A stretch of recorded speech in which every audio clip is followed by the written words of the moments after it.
കേരളത്തിൽ ബിജെപിയുമായുള്ള ബന്ധം ഉപേക്ഷിക്കുന്നതായി നാടാർ സമുദായ സംഘടനയായ VSDP പറയുന്നു. അവഗണനയിൽ പ്രതിഷേധിച്ച് കാമരാജ് കോൺഗ്രസ് NDA വിടാൻ ഒരുങ്ങുകയാണ്.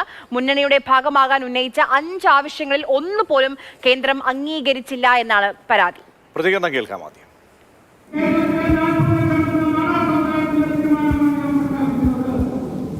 നമ്മളെ അവഗണിക്കുന്ന ബിജെപിയുടെ നേതാക്കളുടെ നിലപാട്, ബിജെപി നേതാക്കൾ ഈ സമുദായത്തോട് ആദരവ് കാണിക്കാത്ത സ്ഥിതി കണക്കിലെടുത്ത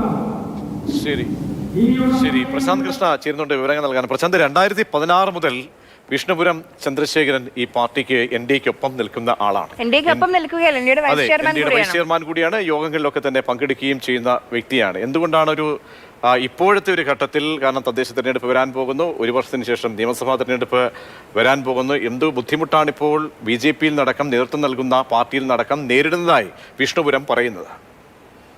കേരളത്തിലെ NDA മുന്നണിയിലെ പ്രധാന ഘടകകക്ഷികളിൽ ഒന്നാണ് കാമരാജ് കോൺഗ്രസ്. കാമരാജ് കോൺഗ്രസ് NDA മുന്നണിയുമായി സഹകരിക്കാൻ 5 കാര്യങ്ങളാണ് അവർ അന്ന് ആവശ്യപ്പെട്ടത്. അതായത് ഈ നാടാർ സമുദായത്തിൻ്റെ ആത്മീയ നേതാവായി കരുതപ്പെടുന്ന വൈകുണ്ഠസ്വാമിയുടെ പേരിലുള്ള സ്റ്റാമ്പ് കേന്ദ്ര സർക്കാർ പുറത്തിറക്കണം.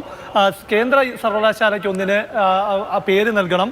നവോത്ഥാന അവാർഡ് ഏർപ്പെടുത്തണം. ഒപ്പം കേന്ദ്ര പദ്ധതികളിൽ ഏതെങ്കിലും ഒന്നിന് ഈ വൈകുണ്ഠസ്വാമിയുടെ പേര് നൽകണം. ഇതിനോടൊപ്പം തന്നെ കന്യാകുമാരിയിൽ നിന്ന് ഉള്ള ഒരു ട്രെയിനിനും പേര് നൽകണം. ഈ ആവശ്യങ്ങളായിരുന്നു അവർ ഉന്നയിച്ചത്.